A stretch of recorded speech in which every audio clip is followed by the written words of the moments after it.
Buenas tardes a toda la audiencia que nos acompaña en este tercer webinar de este cuarto ciclo de conferencia dirigido a toda la comunidad odontológica a nivel nacional e internacional. La Facultad de Odontología de la Universidad de Carabobo se siente muy orgullosa de tener hoy como conferencista al doctor Jesús Leiden y le damos las gracias por su participación en este ciclo de conferencias enmarcada en la excelencia académica de los egresados y de los profesores. También informamos que la semana próxima, el día 1 de septiembre, se realizará el cuarto webinar con el doctor Ramón Arevillaga con un tema muy interesante como es la rehabilitación sobre implantes en pacientes edéntulos totales. Al mismo tiempo, les sugerimos que estén atentos en las redes sociales de la Facultad de Odontología de la Universidad de Carabobo, de los participantes del equipo organizador, como también de la empresa Dynamic Dental, donde se colocará la publicidad correspondiente al webinar de cada semana. Y también informamos que el segundo webinar, que debió realizarse la semana pasada con los doctores Milo Sherrington y Cristóbal Quevedo, se reprogramó y se realizará para el día 15 de septiembre. ¿Okay? Sin más preámbulo, vamos a presentar a nuestro querido y egresado, ¿verdad? Egresado de posgrado de endodoncia de nuestra Universidad de Carabobo y profesor Jesús Leiden, también porque nos dio clase en una de las unidades curriculares en pregrado.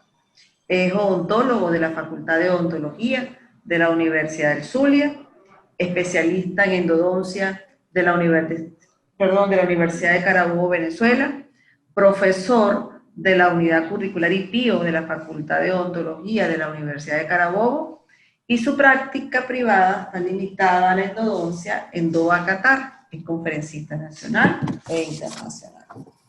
También es importante que tomemos en cuenta que nos va a presentar un tema muy importante para los odontólogos y para los estudiantes, como son las situaciones clínicas y soluciones en la práctica endodóntica. Sin duda alguna, doctor, la finalidad del tratamiento de endodoncia es prevenir la aparición de la periodontitis apical crónica en casos vitales inflamados y tratarla en casos necróticos infectados, ¿verdad?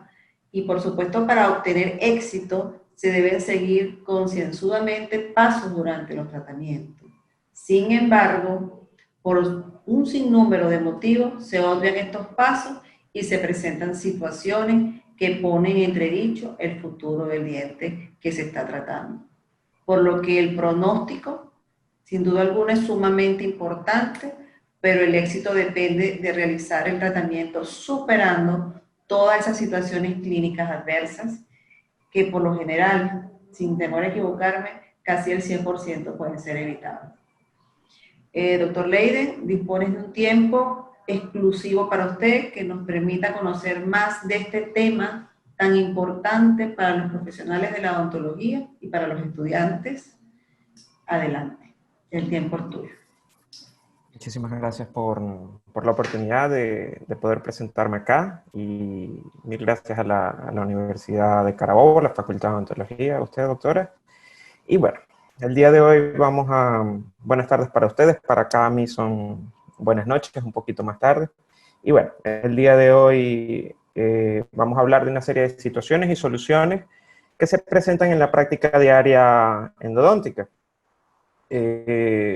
En algunas oportunidades esta serie de situaciones pueden ser un error, que según la definición de la Real Academia Española, un error es una acción desacertada o equivocada, cosa hecha erradamente. En algunas oportunidades esta serie de acciones pueden ser por desconocimiento, por impericia, o simplemente porque estamos expuestos a que esto suceda pues al realizar un tratamiento endodóntico o al realizar el abordaje endodóntico de un diente, pues pueden ocurrir esta serie de situaciones, tan sencillo como al momento de ir en nuestro auto, en nuestro vehículo, que sales de tu casa, no quieres que un caucho se piche, un neumático se desinfle, pero puede ocurrir. Entonces, para que esto no ocurra, pues no salgas con tu carro. Entonces, lo mismo ocurre acá, para que no existan esta serie de situaciones, pues no hagas un tratamiento de conducta, pero no es lo que queremos tratar de decir, sino que son cosas que se van a presentar. Entonces, continuamos. Lo que vamos a hablar o a discutir el día de hoy son situaciones que se van a presentar en cada uno de los pasos de la realización del tratamiento endodóntico, desde el diagnóstico y el plan de tratamiento, la realización del cavidad de acceso y el aislamiento, la preparación y desinfección del sistema de conductos radiculares, la obturación y la restauración del mismo. Pues el tratamiento endodóntico finaliza cuando la restauración ha sido realizada. Entonces, esto es un paciente, una chica aproximadamente de unos 15 o 16 años de edad, en donde al momento de acercarse a la consulta, ella me facilita una remisión, una orden de remisión que su odontólogo le da para que realicemos un tratamiento endodóntico en el diente 2.1, en el incisivo central superior izquierdo, que obviamente al observarlo en la radiografía podemos observar que tiene una lesión apical y que el diente presenta una periodontitis apical asintomática, según la clasificación de la enfermedad pulpar de la Asociación Americana de Endodoncia. Entonces, pues tomamos la radiografía sin mayor complicación, se coloca la anestesia y se realiza el tratamiento endodóntico. Determinamos la longitud de trabajo, finalizamos el tratamiento y al momento de realizar la radiografía postoperatoria, desafortunadamente para mí como profesional, me doy cuenta que al tomar esa radiografía postoperatoria, me doy cuenta que algo ocurrió. Pues realicé el diente clínicamente hablando en el incisivo central superior izquierdo del paciente, pero cuando tomo la radiografía sigo observando que el diente que traté no tiene la lesión apical, que es el diente vecino, es el superior derecho, no el superior izquierdo que traté. Y digo, oye, acá algo pasó, me encontraba sumamente confundido, no entendía qué era lo que había ocurrido. Regreso nuevamente a la computadora, empiezo a detallar un poco mejor qué fue lo que pasó, le pregunto a la paciente, oye, mira, lo hicimos, sí, ese era el diente que me dolía, doctor, hicimos pruebas de sensibilidad, el diente se encontraba negativo, las pruebas de sensibilidad al frío, entonces, oye, mira, ¿qué ocurrió? Al detallar un poco mejor la situación en la computadora, porque es una radiografía digital de placa fosforada, pues en la configuración del ordenador, el efecto espejo estaba predeterminado. Entonces, por supuesto, todas y cada una de las radiografías que eran procesadas por el ordenador eran invertidas automáticamente. Entonces ya el diente 21 no es el 21, es el 11 y el 11 es el 21. Entonces me acerco a la paciente y le digo, oye, mira, vamos a tener que vernos en una segunda oportunidad. Hice el tratamiento de conducto en el diente que tu doctor me dijo que no era, me equivoqué, y me dice, doctor, no se equivocó, ese era el diente que a mí me dolía, y ese es el diente que al comenzar le dije que me dolía y era el que necesitaba el tratamiento. Sí, pero es el que tu doctor me dijo que era el otro. Y bueno, le expliqué al paciente que también necesitaba el tratamiento de conducto en el otro diente y nos vimos la semana siguiente para realizar el tratamiento de conducto en el diente vecino. Una semana después, este es el resultado. Ambos dientes fueron abordados y se le dio una solución al paciente, pero por un momento muy rápido sudé bastante frío porque dije, oye, mira cómo te equivocaste realizando el tratamiento endodóntico en el diente que no es, cuando en la orden estaba muy claro. Y esta serie de situaciones están descritas en la bibliografía, un artículo en el año 1999, en donde cuando ya la imagenología digital en odontología se hacía o se empezaba a hacer un poco más común en la terapia rutinaria endodóntica y en la práctica odontológica, y precisamente hablan de eso, la serie de ventajas que ofrece la radiovisiografía o la radiología digital, que sin duda son muchas, menos dosificación o menos exposición de radiación y tiempos de exposición para el paciente, contrastes y otra serie de herramientas, pero con eso también vienen otra serie de cosas, como por ejemplo la manipulación de estas imágenes, porque al fin y al cabo esa radiografía es una imagen en el ordenador. Y bueno, para las personas que tenemos un poquito más de edad, sabemos que antes de un Photoshop existió un CorelDRAW, que digamos, software de procesamiento de imágenes que existió antes de Photoshop, y que casualmente en este artículo demostraron y pudieron verificar de que sí, efectivamente estas imágenes son manipulables y se pueden cambiar muchas cosas, desde que existe una lesión apical hasta que no exista, así como también que un tratamiento endodóntico esté realizado o no, solo con la manipulación de la imagen. Yéndonos un poquito más allá, por ejemplo, acá donde me encuentro, al momento de presentar toda la serie de requisitos para ejercer acá en el país y facilité los mismos, inmediatamente me fueron regresados y me indicaron, por favor, doctor, vuelva a facilitar todo sin el procesamiento de las imágenes. O sea, no podía facilitar la imagen ni siquiera con un contraste. ¿Por qué? Porque así como se pueden manipular las imágenes, también existen software para identificar que estas imágenes fueron manipuladas. Entonces, para todas aquellas personas que les interese publicar algún caso en una revista arbitrada, y que también desean o van a ser sometidos a un proceso de escrutinio de su trabajo, háganlo sin que exista el procesamiento de imágenes. O sea, así como fue obtenida esa imagen, esa misma tiene que ser facilitada a esta tercera persona que va a evaluar. Porque cuando modificamos claros, oscuros, contrastes o invertimos los colores, todo esto se puede observar y deja un rastro digital en esa imagen. Por igual acá, en lo que es la parte de diagnóstico y plan de tratamiento, podemos observar que en esta imagen hay una lesión cariosa, en mesial, un primer molar inferior derecho, una unidad dentaria 46, en donde está muy cercana a pulpa, el paciente tenía dolor nocturno, una sensación de pálpito en el diente, tomaba analgésicos y no cedía el dolor, era continuo, pulsátil, espontáneo, todo lo característico con una pulpitis irreversible. Entonces, pues por supuesto, ¿cuál es el abordaje? Es necesaria una terapia endodóntica en este diente para la remoción del órgano pulpar afectado y prevenir así la periodontitis apical.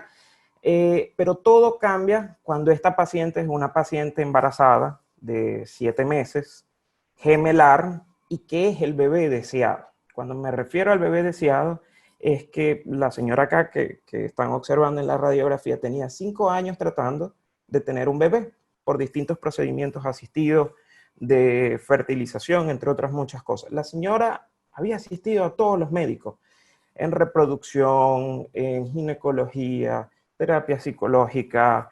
¿Qué aspecto le faltó a esta paciente por evaluar en su salud para poder tener a su bebé? Creo que no le faltó ninguno. Pues sí, le faltó ir al odontólogo. Todas sus situaciones estaban bajo control con el médico tratante, menos la odontológica. Nadie quiere tener un dolor de diente cuando está embarazada. Y en este caso la paciente presentaba hipertensión gestacional. Entonces, cuando ella se acerca a la consulta, venía el papá, la abuelita, la otra abuelita, y con el récipe que indicaba la paciente puede ser tratada, puede recibir anestesia local, no hay ningún problema que reciba el tratamiento endodóntico. Y bueno, lo realizamos. Acá podemos observar la radiografía postoperatoria, en donde desafortunadamente un instrumento se segmentó dentro del conducto. Y la hiperemia pulpar. Fue bastante difícil controlar el dolor. Un tema psicológico también, pues al realizar el tratamiento, muy cerca de mí tenía todos los familiares y cómo no estar cerca cuando existía un componente emocional bastante delicado. Y son una serie de situaciones que tenemos que manejar, que tenemos que saber manejar y que tenemos que tener en cuenta que según la FDA y en este artículo del 2020 muy reciente, de cómo abordar durante el embarazo una terapia endodóntica y definitivamente el paciente la puede recibir. Es muy importante tener la comunicación con el médico tratante, pues si bien el paciente lo puede recibir, lleva dentro vida y tenemos que saber los fármacos que estamos administrando y que si estos mismos pueden afectar sí o no y las distintas categorías en donde estos se encuentran al momento de administrarlo. Los anestésicos, el más seguro es la lidocaína, se encuentra en la categoría B. Esto recientemente, esto es del año 2015, esta clasificación recientemente la FDA las va a cambiar, posiblemente este año o el próximo. Pero ya se tiene conocimiento de que hay o va a existir una nueva clasificación. Existen otra serie de anestésicos que podemos utilizar, sin embargo el más recomendado es la lidocaína. Y deberíamos seguir esas recomendaciones. Por igual, al momento de realizar la cavidad de acceso, pueden existir una serie de inconvenientes. Por igual, por ejemplo, en este incisivo central superior izquierdo, al momento de realizarla, se perforaron y se extendieron más hacia la parte cervical y externa del diente, hacia la parte frontal del diente, y es un evento desafortunado. El paciente presentaba como diagnóstico un acceso apical crónico, pueden observar allí que hay una fístula, y está en un sector altamente estético, nadie quiere que esto ocurra, son cosas que ocurren, el paciente fue referido, y una vez que tratamos el componente endodóntico, la paciente con el periodoncista se hizo un pequeño colgajo, se colocó allí una restauración o una resina, pues la perforación era supracrestal, de corto tiempo, y tiene un buen pronóstico, y luego la paciente se fue muy feliz con toda esta serie de situaciones resueltas. Y acá tenemos el artículo clásico de Fusi-Trop, en donde nos dice y nos indica cómo manejar las perforaciones en base a su pronóstico, o cómo son las perforaciones en base a sus pronósticos. Si las mismas son recientes, pequeñas y supracrestales, o infracrestales, van a tener un mejor pronóstico. Mientras más acercado al ápice estén, mejor pronóstico van a tener. Mientras más cerca estén a la región cervical del diente, su pronóstico va a ser un poco diferente, un poquito más desfavorable. Pues todos sabemos que en el área cervical del diente se encuentra el espacio del surco, las bacterias propias del área son anaerobios, gram negativos, entonces puede haber una serie de complicaciones. Entonces, sabemos que si una perforación es pequeña es mucho más fácil de manejar, si es reciente es mucho mejor. Y si se encuentra en estas áreas, pues el pronóstico es mejor, si es de la otra manera, pues es más desfavorable. Entonces, acá por igual, al momento de realizar el tratamiento endodóntico, el libro te dice, oye, parte desde el centro del diente. Acá podemos observar un premolar inferior, un primer premolar inferior derecho, con una lesión apical, una periodontitis apical asintomática, y que el rehabilitador me indica, Jesús, necesito una corona, vamos a colocar, por favor, trata el diente. Al tratar el diente y realizar la cavidad de acceso, el libro te indica parte desde el centro del diente. Pues esta restauración, como pueden observar en la radiografía de la izquierda, la restauración no está centrada en el diente, pero yo partí desde el centro del diente. Por supuesto, al partir desde el centro del diente, perforé el diente.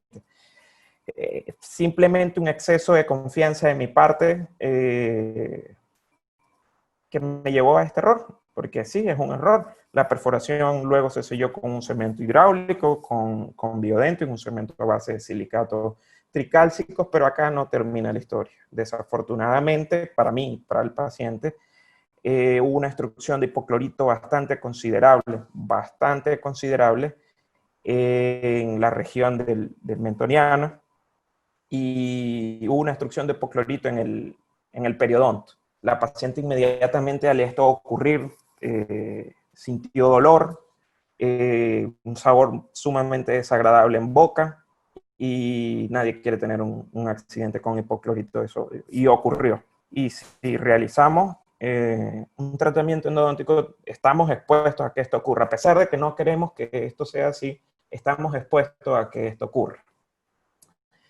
Y luego, esto es el postoperatorio inmediato, luego cuando ocurrió el accidente con hipoclorito, y esto son 2 semanas después. La paciente cicatrizó bastante bien, pero permaneció con parestesia por 9 meses. Sentía una sensación de hormigueo, unas descargas eléctricas. La paciente estaba feliz porque ella quería una completa rehabilitación. Se dio y se finalizó la rehabilitación. Sin embargo, la parestesia duró por aproximadamente 9 meses. Entonces, ¿qué nos comenta la bibliografía en una revisión sistemática de esto? Que el signo más común, o lo que el paciente va a referir inmediatamente luego de que esto ocurra, es dolor. Con todo y que el paciente esté anestesiado, lo que van a tener inmediatamente es dolor. Luego se va a presentar la inflamación local del área, y que puede ser hasta difusa, como si fuese una celulitis. Si esto ocurre, que en una oportunidad también me ocurrió realizando otro tratamiento en otro paciente, no hablamos de un diente inferior, sino de un diente superior, en donde está en proximidad del seno maxilar, y la extrusión llega a esta cavidad neumática, que está compuesta de helio y el epitelio que la recubre. En mi caso ocurrió que la paciente inmediatamente comenzó a estornudar de manera involuntaria, y hubo secreción nasal. Interrumpimos el tratamiento, le expliqué al paciente que desafortunadamente había ocurrido esto. Se estaba realizando la irrigación de manera segura. Era un premolar superior con un ápice bastante amplio, y le facilitamos a la paciente antibiótico-terapia, igual que a la paciente anterior, analgésicos no esteroideos para el control del dolor, y realizamos un control de lo mismo. En el caso de la paciente, cuando ocurrió con el seno maxilar, le indiqué a la paciente que mantuviera lavados nasales con esta serie de aerosoles que utilizamos cuando tenemos gripe, para mantener el seno sin acúmulo o las fosas nasales sin acúmulo de secreciones, y que todo el tiempo estuviésemos moviendo eso, a modo de que poder reducir el componente bacteriano. Y se le dio antibiótico-terapia de espectro amplio para las vías aéreas superiores, amoxicilina, en este caso. Fíjese que este artículo refiere que la parestesia es algo poco común que se presenta en este tipo de casos. Sin embargo, bueno, ocurrió. No queremos que eso ocurra, y que también la necrosis del hueso es poco común. En mi caso también fue de esta manera. Los hematomas pueden ocurrir de manera inmediata, y hay que advertírselo al paciente de que esto puede ocurrir, de que se puede presentar, de que puede verse unos hematomas producto de la hemólisis del hipoclorito de todo el tejido. Entonces hay que decirle: vas a tener dolor porque vas a tener dolor, vas a estar inflamado, te vas a ver como un golpe en la cara. Adelantarse a los hechos, para que cuando el paciente se mira al espejo no se alarme, y estar en contacto con el paciente. Entonces, por igual, al momento de realizar la cavidad del acceso, este paciente es referido, me indican que no pueden ubicar el conducto. La radiografía podemos observar que en la imagen del área de furca, esto es un primer molar inferior izquierdo, hay algo en la furca, se ve que no está igual que siempre. Y efectivamente, al realizar el abordaje del diente, podemos observar que no pudieron identificar apropiadamente dónde se ubicaban los conductos, y hay una perforación de furca. Si nos vamos al artículo de Fujitrop, nos indica: ¿es reciente la perforación? Sí, el paciente se lo realizaron hace una semana. ¿Dónde está ubicada? En furca. Sabemos que el pronóstico por el área en donde se ubica no es tan favorable. Sin embargo, el tiempo nos ayuda, es pequeña, por igual la podemos manejar, lo podemos observar, y si lo podemos ver, lo podemos hacer.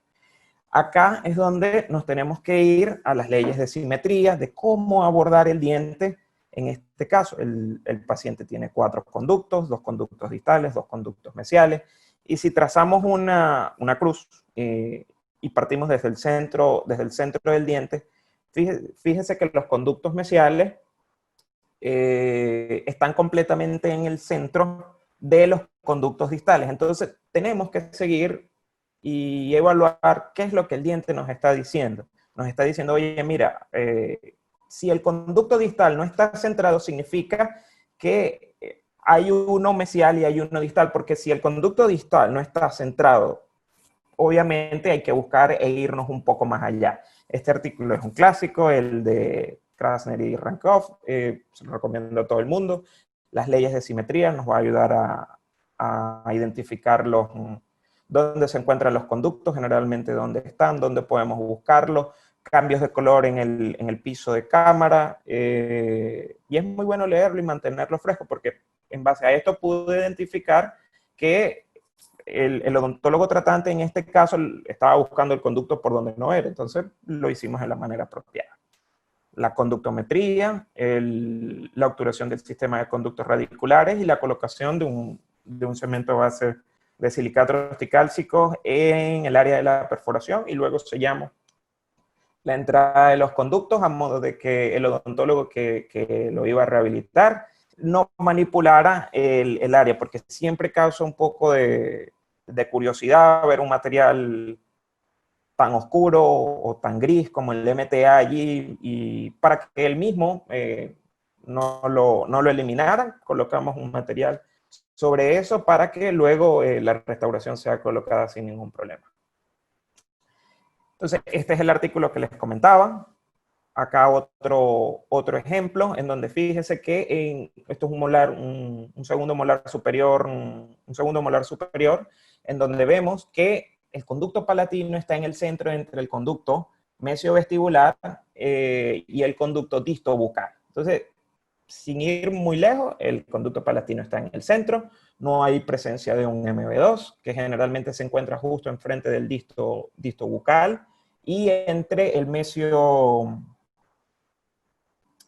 vestibular y el palatino. Acá, por igual, otro error por parte de un referidor, en donde el diente se encontraba un poco inclinado, no colocaron la pieza de mano en la angulación apropiada al momento de realizar la cavidad de acceso, y se fueron por donde no debía. Desafortunadamente el diente se fracturó y había que extraerlo, ya no había otra cosa que hacer, el diente se encontraba completamente fracturado. En la raíz mesial existe la perforación, se puede observar en el periodonto de que es así. La raíz distal se encontraba la fractura horizontal, desafortunadamente había que realizar la extracción. En cuanto a la preparación y desinfección del sistema de conductos radiculares, también pueden ocurrir otra serie de situaciones, como por ejemplo, este es un caso de una necrosis pulpar, en donde la paciente me indica de que, bueno, tiene dolor, tiene algunos días con el dolor, y le comentamos de que necesita un tratamiento de conducto, un primer molar inferior derecho, y empezamos a tratar el diente. Un día después, la paciente regresa a la consulta y tiene un aumento de volumen localizado o no tan localizado en el área, digamos que a medio, pues ya empieza a migrar de la región inferior de la región mandibular a la región maxilar. La paciente no tenía dolor, pero estaba alarmada porque estaba bastante inflamada. ¿Qué ocurrió aquí? Esta es una radiografía postoperatoria. Luego de facilitarle antibiótico terapia a la paciente, finalizamos el tratamiento endodóntico. Se realizó en 2 oportunidades con hidróxido de calcio como medicación intraconducto, pero a pesar de colocar hidróxido de calcio, hubo un desbalance microbiológico, y acá es muy bien explicado que cuando ocurre este tipo de percances o situaciones en donde hubo una preparación incompleta, las bacterias toman inmediatamente ventaja de esto. O trabajamos con una longitud de trabajo inapropiada. Creo que en este caso fue una mezcla de ambos. No hice una preparación o un abordaje inicial adecuado en donde potencialicé la patogenicidad y la virulencia de las bacterias, a pesar de haber colocado hidróxido de calcio, trabajar una longitud no adecuada. En ese momento utilizaba mucho ProTaper universal, probablemente solamente utilicé en la primera sesión S1 y S2. S2 en su punta no es muy amplio. Y por supuesto hubo una preparación incompleta en la parte más crítica de la preparación, que es en el tercio apical, y no hice el ensanchamiento adecuado, aunado a la justa preparación de la determinación de la longitud de trabajo, y ocurrió esto: un flare-up o un evento postoperatorio. La paciente no tenía dolor, simplemente se indicaron analgésicos no esteroideos, cataflán para el control de la inflamación, y antibiótico terapia.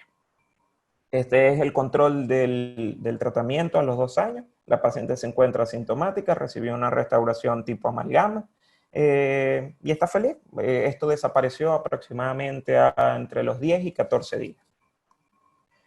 Por igual, este es un caso de un paciente muy, muy cercano. Oye, es un central superior izquierdo, un diente 2.1, y es allí en donde nuevamente el exceso de confianza, qué tan complicado puede ser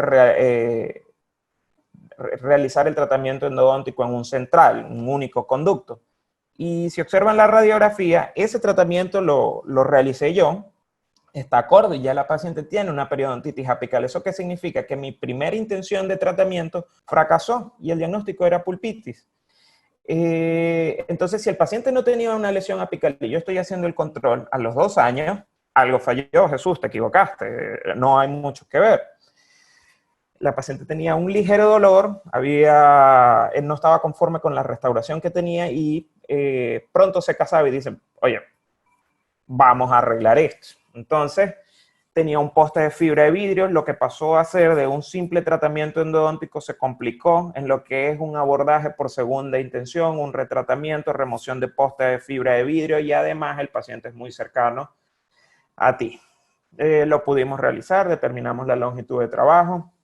Había hecho un escalón previamente en un central, un conducto único, un diente sin mayor complicación, pues así ocurrió. Realizamos la remoción del material de obturación. La radiografía que se encuentra a su derecha es la de cono principal, y a su izquierda cómo estaba el diente antes de ser tratado, y a su derecha el control a los 2 años. Resolución de la imagen apical: el paciente se encuentra asintomático, ya no posee un poste de fibra de vidrio y la paciente está completamente feliz.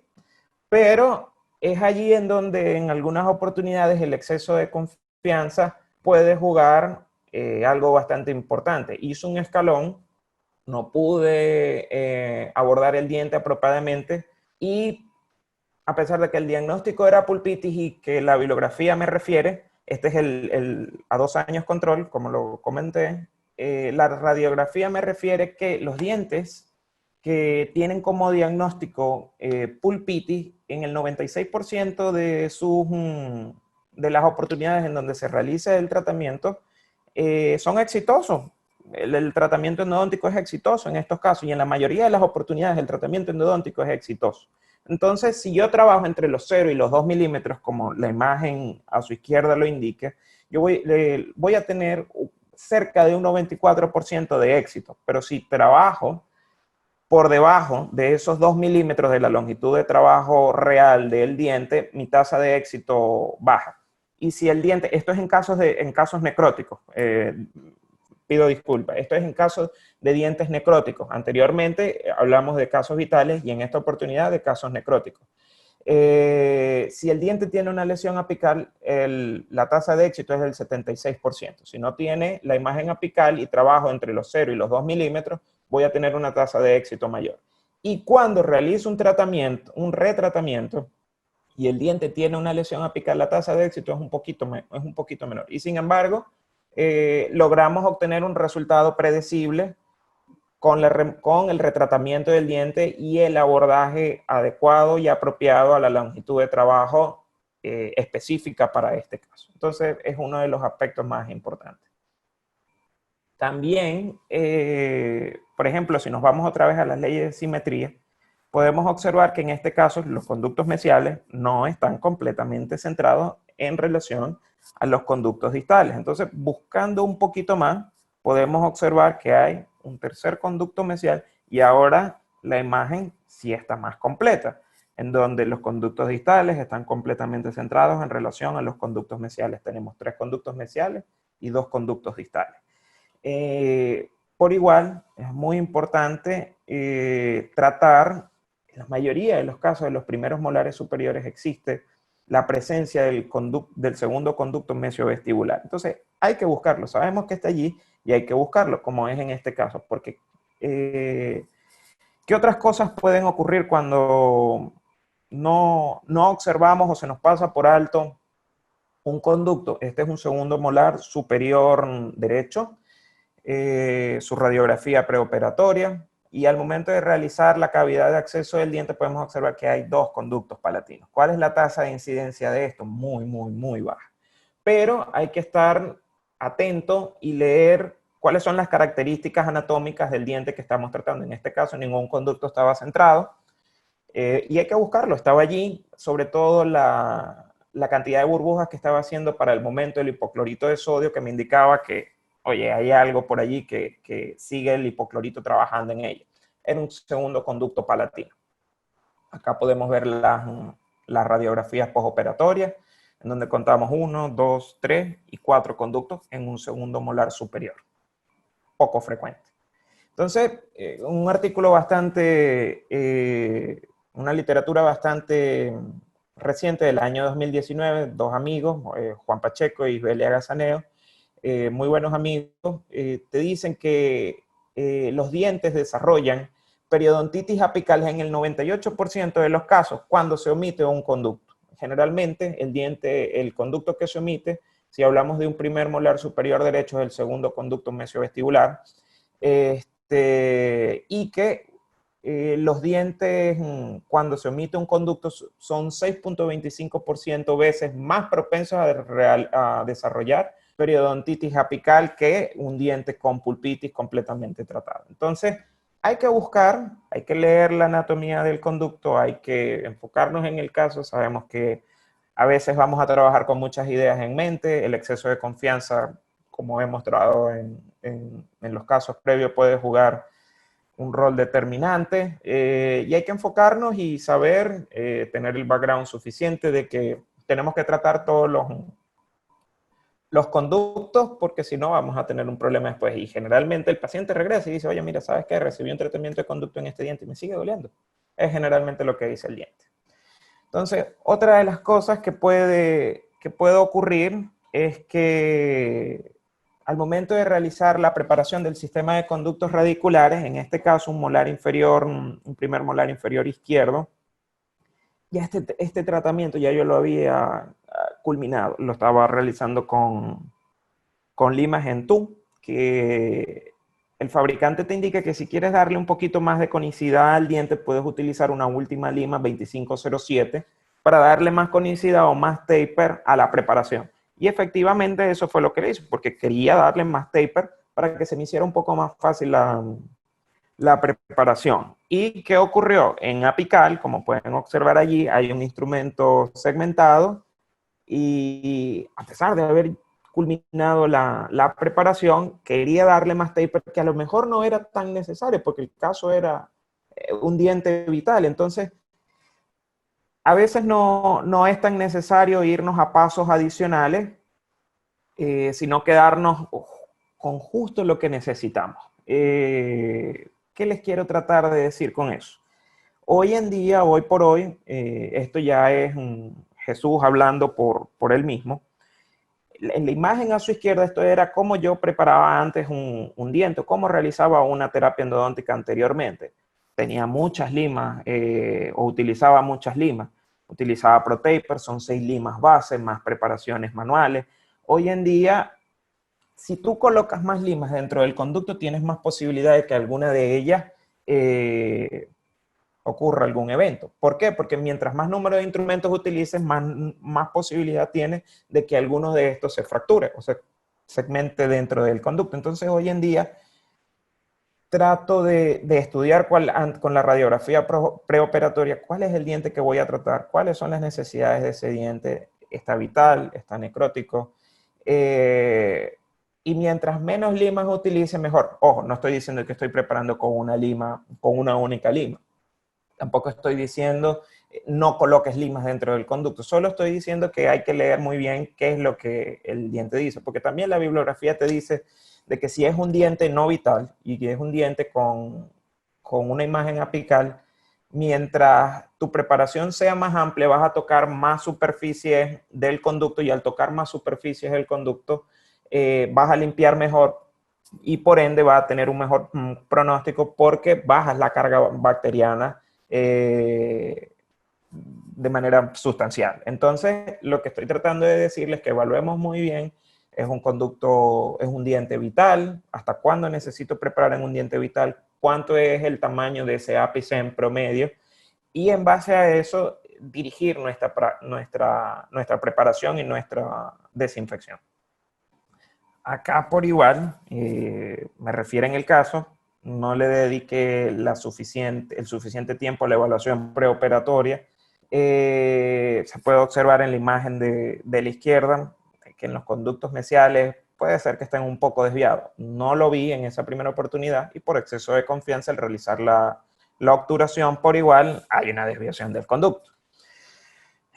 Con mucha pena le digo al paciente que oye, mira, se me pasó por alto este detalle, necesitamos vernos nuevamente, necesitamos abordar el caso de una manera distinta. Se le pidió al paciente una tomografía volumétrica digital, un CBCT, verificamos cuál era la orientación de los dientes, porque pasar de lo que es la sensación táctil a lo que tú puedes ver y trabajar con una computadora, con un ordenador a tu lado, y que puedas ver absolutamente todo, en qué milímetro desde coronal el diente tiene una inclinación hacia lingual, hacia vestibular, hacia distal o hacia mesial, te hace que la terapia sea predecible o más predecible. Y eso fue lo que realizamos. Luego de retirar el material de obturación, retomamos la longitud de trabajo y realizamos la obturación por compactación vertical con onda continua de calor y se preparó con limas HyFlex, en donde al precurvarla, esta situación se pudo sopesar un poquito mejor. Por igual, áreas no tratadas del conducto, al no determinar la longitud de trabajo apropiadamente, esto ocurre. Esto es un diente con una periodontitis apical asintomática, previamente tratado.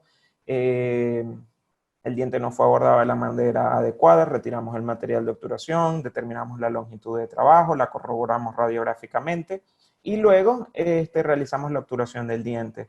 Esto fue realizado con Twisted File y una preparación apical 3504 con Entú. Entonces, tomamos lo mejor de cada sistema de preparación, dimos un buen taper en la parte coronal y luego una preparación apical adecuada con este otro sistema.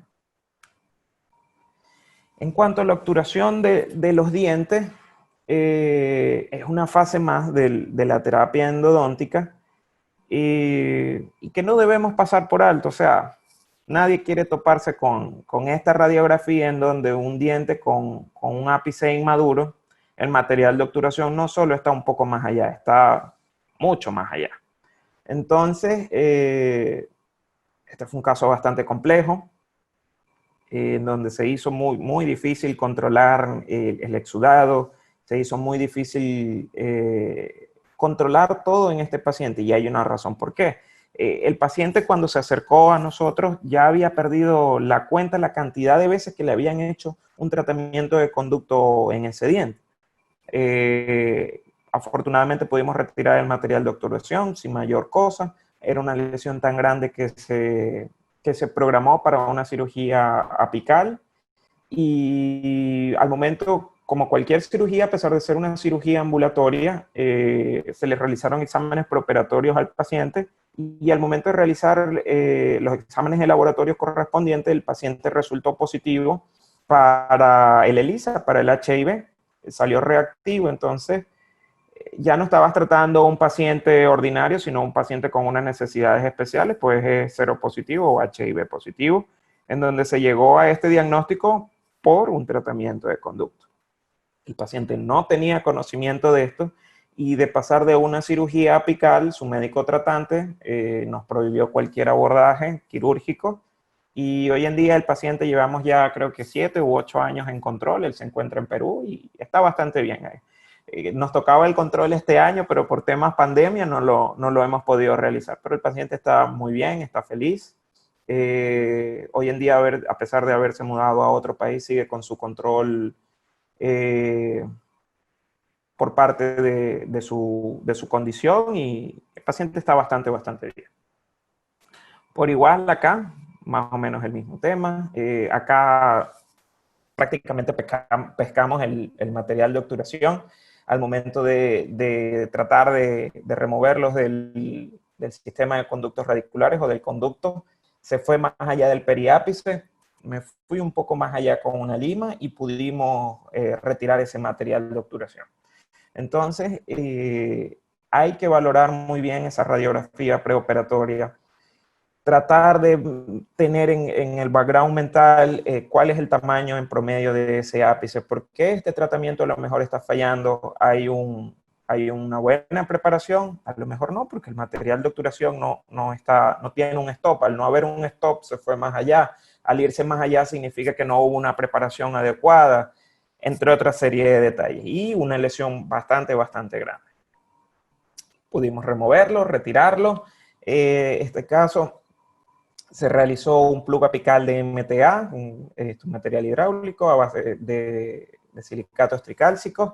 En ese momento lo realizaba con MTA de la casa Angelus.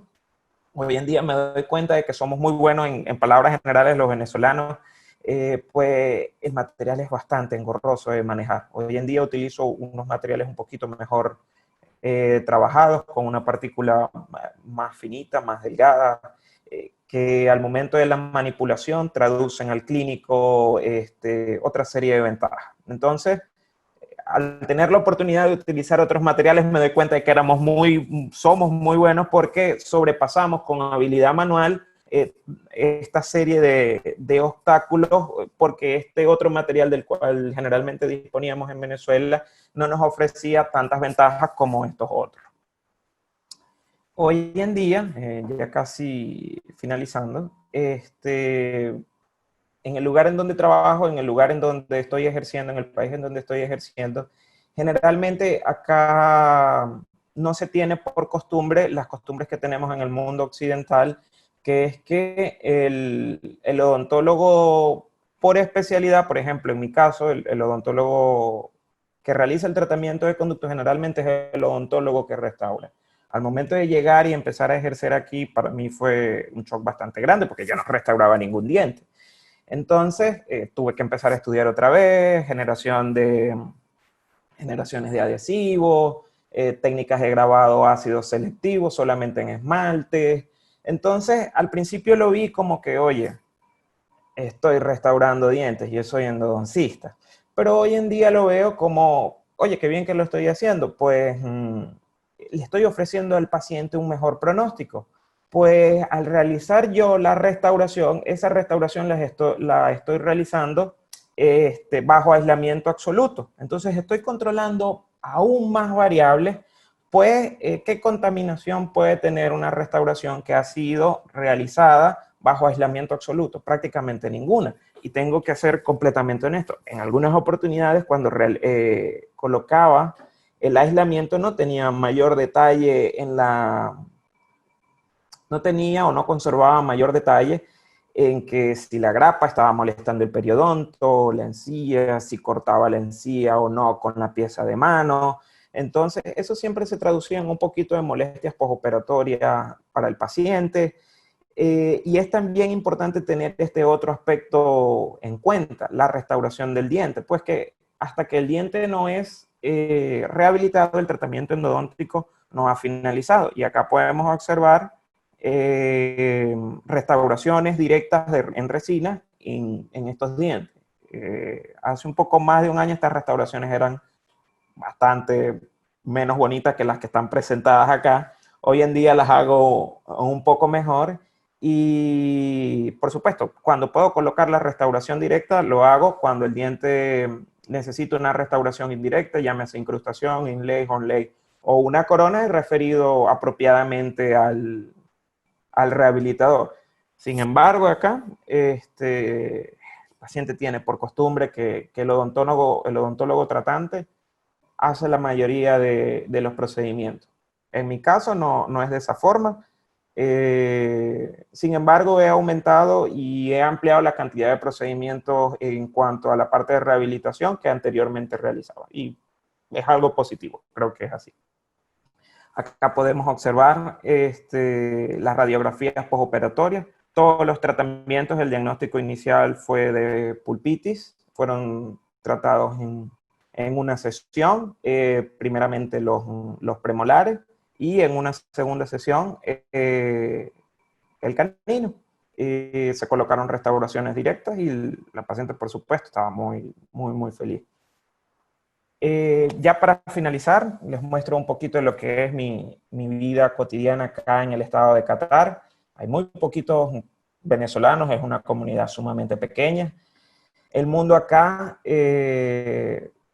suena raro, pero no es como el mundo como lo tenemos concebido en el hemisferio occidental. Lo que damos por sentado en el mundo occidental no es tan así acá. De hecho, en las fotografías pueden observar que el único diferente soy yo. De hecho, acá hay muchas personas de la India, trabajo con personas de la India, de Bangladesh, de Sri Lanka, de Nepal, de muchos países, atiendo pacientes de muchas partes del mundo. Medio Oriente está muy cerca de Europa, está muy cerca de Asia, y bueno, culturalmente hablando, ha tenido por mi parte, he tenido un enriquecimiento bastante bueno. He aprendido cosas, por ejemplo, la cultura islámica. Vivo en un país islámico, y he aprendido muchas cosas en referente a eso. Soy el único doctor, por lo menos en el lugar en donde trabajo, que habla español, y soy el único doctor que no es de la India. Entonces, he tenido que aprender un poquito de su cultura. La comida es espectacular, y también las enfermeras, tu nurse, tu dental assistant, la mayoría son de las Filipinas. Es un país que fue colonizado por España, al igual que nosotros, y comparten muchas palabras en común, al igual que muchas otras costumbres. Y bueno, ha sido todo un cambio bastante positivo y enriquecedor. Esto es la ciudad en donde me encuentro, en donde vivo hoy en día, que es Doha. Tiene una bahía bellísima, y es una mirada a su corniche, a su bahía. Es un país del Golfo, así como también lo son Kuwait o los Emiratos Árabes Unidos, que es en donde está Dubái y Abu Dhabi, y es acá donde va a ser el próximo mundial. El país se prepara para eso, y de verdad que es un país espectacular. Todo ha sido muy positivo y bastante bueno. De verdad que muchísimas gracias. Creo que nos quedan, para la hora que teníamos programado, algunos minutos para algunas preguntas, si se va a realizar alguna sesión de preguntas.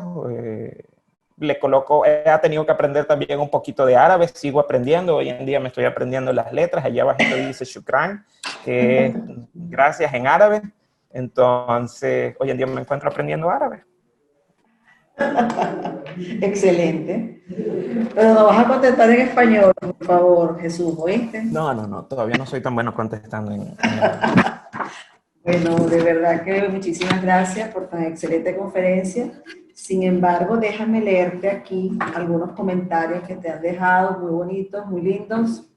Mira, de verdad, aquí te dicen, Liliana Jiménez, la doctora Liliana, desde Ecuador. Feliz tarde, Carolina, mucho éxito, querido Jesús Leide, egresado de la Endowse. O sea, ella con mucho orgullo, me imagino que se sentirá. Hoy en día le doy muchas gracias a la doctora Liliana por todas las cosas que durante el posgrado hicimos, sobre todo con la parte del control de casos, porque es de verdad sumamente importante el tema al finalizar cada periodo, de entregar la carpeta con todo el resumen de todos los casos tratados. Es algo sumamente importante, y de verdad que doy gracias por eso. Siempre era un trabajo extra al final, pero hoy en día doy gracias ¿Te das por eso. cuenta? Ve lo importante de todas esas cosas que se te pidieron cuando realizaste tu posgrado.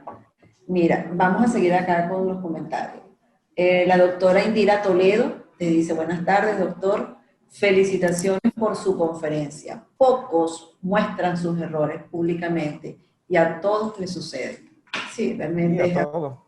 a todos nos sucede, pero es difícil mostrarlo, Jesús. No crees que es fácil mostrar nuestros errores, pero Bueno, a la calidad. creo que lo importante es la resolución del mismo. Comencé la conferencia hablando de la manipulación de imagen. Entonces, hoy en día existe un acceso por parte del profesional y por parte del paciente a una cantidad de cosas que están disponibles en diferentes medios, impresos, digitales, redes sociales, que a veces no todo lo que vemos necesariamente es cierto. Entonces, tenemos que ver las cosas desde otra perspectiva, porque sí pueden ser manipuladas las imágenes. No estoy diciendo que todas lo son, pero sí puede Exacto, existir. exacto. Mira, aquí te dice, bueno, eso te lo digo yo, Leiden. Felicidades, doctor Leiden, por presentarnos una conferencia tan didáctica que nos permitirá manejar, por supuesto, a los endodoncistas, a los estudiantes de endodoncia, manejar estas situaciones de una mejor manera. Te deseo el mayor de los éxitos. Muchas gracias. Vanessa Gaglio, no sé, Gaglio. Sí, mi compañera de posgrado, Vanessa Gagliani. Ajá, Vanessa Gaglio. Felicidades, Jesús. Muy buena Un conferencia. abrazo, Vane, te Y quiero. manejo de casos. Saludo desde España, tu compañera de posgrado, Vanessa. Sí, Vanessa es espectacular. Ok, aquí estamos a nivel internacional, date cuenta, desde España, te están mandando saludos. Aquí la doctora Yané Guzmán, nuestra querida profesora, Ah, ¿verdad? Te dice, excelente, encantado, doctor, de saludarle. gusto saludarte. La doctora Rosalba Gómez, saludos Jesús, excelente conferencia, qué bueno verte Rosalba Gómez. Rocío Azucena, muchas gracias por la charla, doctor, gracias por compartir sus casos. Doctora Verónica, excelente conferencia, doctor, Muchas impecable. gracias. Bueno, Rudy, la doctora Rudy Jiménez, que es nuestra directora también de Extensión y Servicio, te dice, felicitaciones por tan excelente conferencia. Fue muy interesante escuchar su experiencia en el manejo de diversas situaciones clínicas en el área endodóntica, dando alternativas de tratamiento al respecto. Muchas gracias por compartir su tiempo y conocimientos en esta tarde académica. ¿Okay? Muchas gracias. Mensaje espectacular. La doctora Sara Soto, felicitaciones, excelente conferencia. ¿Okay? Diana Fernández, gracias por su conferencia, doctor. Diana Fernández, no sé si está en Venezuela, Diana. Bueno, pero te dice gracias por su conferencia. Liliana Jiménez te vuelve a decir, orgullosa de ti, Jesús. Muchas gracias, doctor. Excelente como siempre, una estupenda charla. La doctora Verónica nuevamente te dice, ¿puedes repetir la secuencia de limas de la preparación que realizas ahora? Bueno, hoy en día me he dado cuenta que, por igual, como venezolanos, somos muy hábiles clínicamente hablando en el desempeño clínico con nuestras manos. De hecho, en Venezuela siempre es un tópico el manejo de instrumentos cementados o cuando se nos fractura una lima. Hoy en día ya eso no me pasa tanto, descarto muchas limas.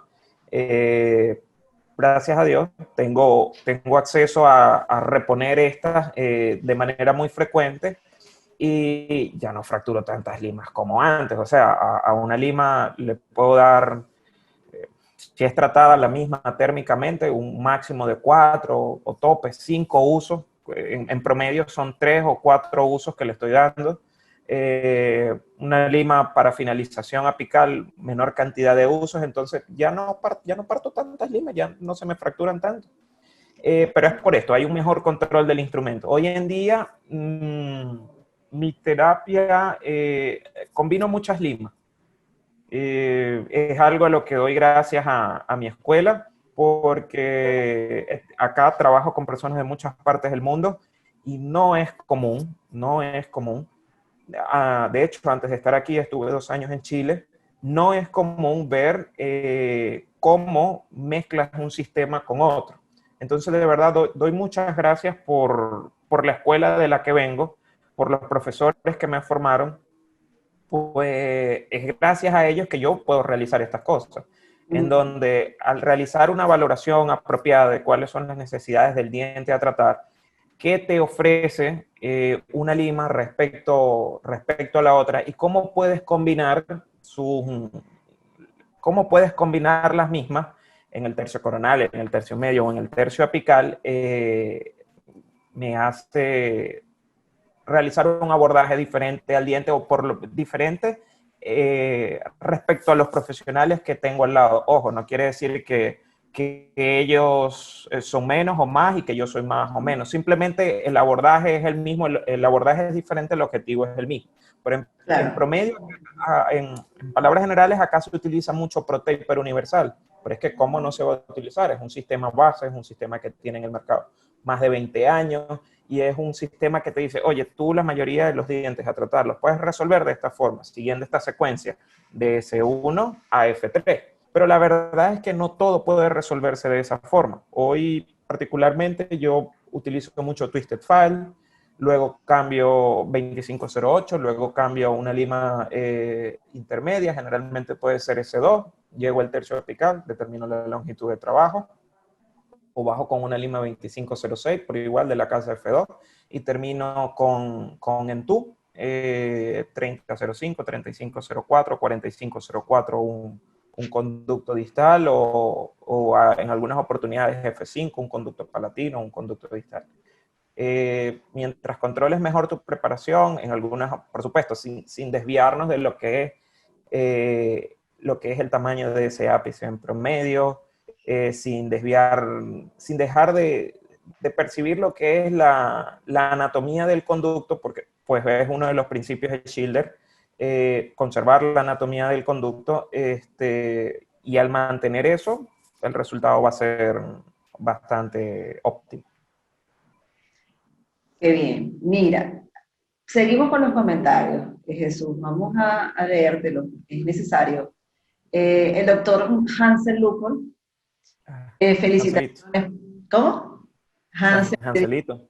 Hanselito, sí. Felicitaciones, profe, excelente conferencia. Nos hace falta por aquí, le dice. Amén. Gracias, Hansel. Un Vanessa, abrazo. Vanessa Gagli, eres un orgullo en Doucet. De verdad que Un sí. abrazo, Vane. Gracias. Orgullo en Doucet. Use. Yoseli Roberto, excelente, doctor. Diana Un Carolina, si no abrazo. me equivoco, Marcano. Diana Carolina, gracias Jesús, felicitaciones, qué alegría escucharte, mucho éxito, que continúes brillando. María Andrés, Amén. Gracias. te lo felicito, doctor. Ismari Valera, gracias por esta conferencia. Soy odontólogo general. Jesús Leiden fue mi endodoncista. Y, Sí, bastante ¿sí? particular el caso de Ismari. Hace Sí. poco, Dime. hace poco se realizó una radiografía de control de un tratamiento que le realicé y está bastante bien después de 8 o 7 años de habérselo realizado. Bueno, aquí te dice, te debo mi pirapical, un abrazo, Ismari Valera. Ajá. Juan Useche, excelente conferencia, muchas gracias por su aporte, por fortalecer nuestros conocimientos. Doctor Useche desde Barquisimeto, Estado Lara. Bueno, aquí tenemos a nuestra directora docente de docencia, Cristina Placo, la mamá de Hansel Luc. Sí, por supuesto. Sí. Felicidades, Jesús. Mis saludos y gracias por mostrarnos las situaciones clínicas y todas las soluciones que podemos realizar. Y me encantó porque a través de tus errores nos diste una conferencia súper didáctica y estupenda. No, realmente sí, Jesús. Yo creo que Muchas gracias. no es fácil mostrar nuestros errores, ¿ok? Iván Chávez, medicación, intraconductos con pasta antibiótica, ¿qué opinan? Una pregunta. Bien, lo primero que viene a la mente es que al utilizar componentes antimicrobianos, antibiótico, la resistencia bacteriana. Está descrito en la literatura que son bastante efectivos desde los estudios de Hoshino, en los 90, 89 más o menos, desde los estudios de Hoshino hasta para la triple pasta antibiótica para los procedimientos regenerativos endodónticos. ¿Funcionan? Sí, sí funcionan. Dentro de las desventajas, la resistencia bacteriana al antibiótico, al antimicrobiano. Entonces, hoy por hoy el hidróxido de calcio sigue estando vigente, inclusive para los procedimientos regenerativos endodónticos. Es una opción.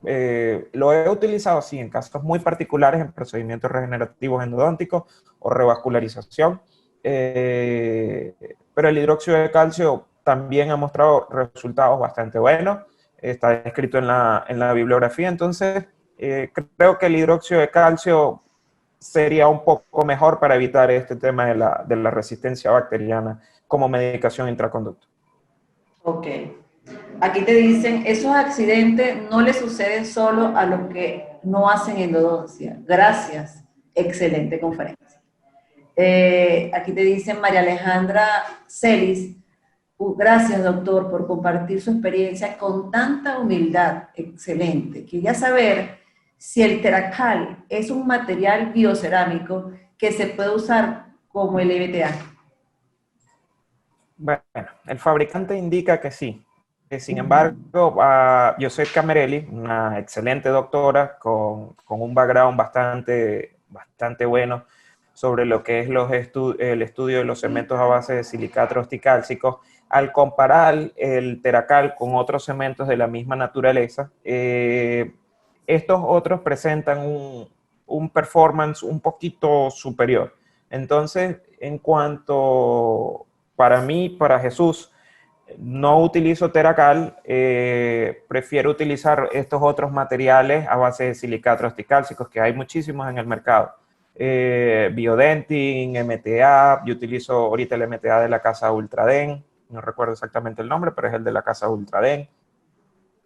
Endosequence, de FKG, también hay otros, una cantidad de materiales disponibles en el mercado que en comparación a antes, cuando solo era el MTA, pues no me gusta mucho el Teracal por el tema de que es fotocurado, puede haber alguna interferencia si el medio es húmedo, con lo que es la parte de la fotopolimerización. Entonces prefiero utilizar estos otros materiales que efectivamente son hidráulicos, que ellos pueden estar en presencia de humedad y que funcionan muy bien en este tipo de ambiente. Ok. Doris te dice, saludos de Venezuela, gracias por su conferencia, quedará grabada, llegué tarde. Sí, quedará grabada, el doctor quiere que quede grabada y va a ser presentada en el canal YouTube de Dynamic Dental. Está pendiente que va a ser colocada en el canal. Aquí te dice Diana Fernández, sí estoy en Venezuela, me está respondiendo, creo yo. Sí, está en Venezuela, agradecida por este ciclo de conferencia y a mi posgrado en DOCE. Bendiciones a todos. Bueno, Diana, buenísimo que estás aquí en Venezuela. Sonia Pernía, también, fíjate, Sonia es endodoncista, fue mi alumna, si no me equivoco, Sonia. Excelente, muchas gracias. Odontólogo venezolana desde Uruguay. Gracias a los organizadores. Para eso estamos, Diana. Gracias por estar con nosotros, por apoyarnos. Cristina Plat, eres orgullo UC, un fuerte abrazo y saludos con mucho cariño a su esposa y a la bebé. Muchas gracias, doctor. Doctora Verónica, muchas gracias de verdad. Bueno, aquí tienes mensajes de todo el mundo. Yo creo que todos los que participaron en el webinar te quieren dar un mensaje. ¿Oíste? Muchas gracias. Bueno, muchas gracias. Aquí tiene a la doctora Verónica otra vez. Muchas gracias de verdad por tomar ese tiempo. Excelente explicación. La doctora Marieta Álvarez, felicidades, amigo. Ay, Marieta. La doctora, bueno, fíjate. No, a Marieta siempre la conservo conmigo, a Marieta, a Vanessa. Bueno, Marieta es especial. Aquí está Marieta. Saludos, Marieta. Felicidades, amigo. Caso de Ismari bien complejo. Esther Ruiz, gracias por su conferencia desde Chile. Te mandan saludos. Mira, Excelente conferencia, María Molina, mucho éxito, doctor. La doctora Sara, orgullo venezolano, gracias, doctor, por compartir su experiencia, excelente conferencia. María Andrea, me encantó escucharte. Sabes que siempre te llamo. Ay, se me salí. ¿Por qué? Ajá, ya. Ajá, me encantó escucharte. Sabes que siempre te llamo cuando cualquier cosa Sí, se me complica. Te extraño y estoy orgullosísima de ti. Bueno, esos son sí, mensajes también. que creo que nos motivan, ¿verdad, Jesús? A seguir adelante, a seguir Sí, sí, así. definitivamente el camino que cada uno de nosotros expendemos en cualquier parte del mundo es un camino muy, muy particular y muy personal que nos aportan cosas positivas, pero también extrañamos a muchas personas Ujú.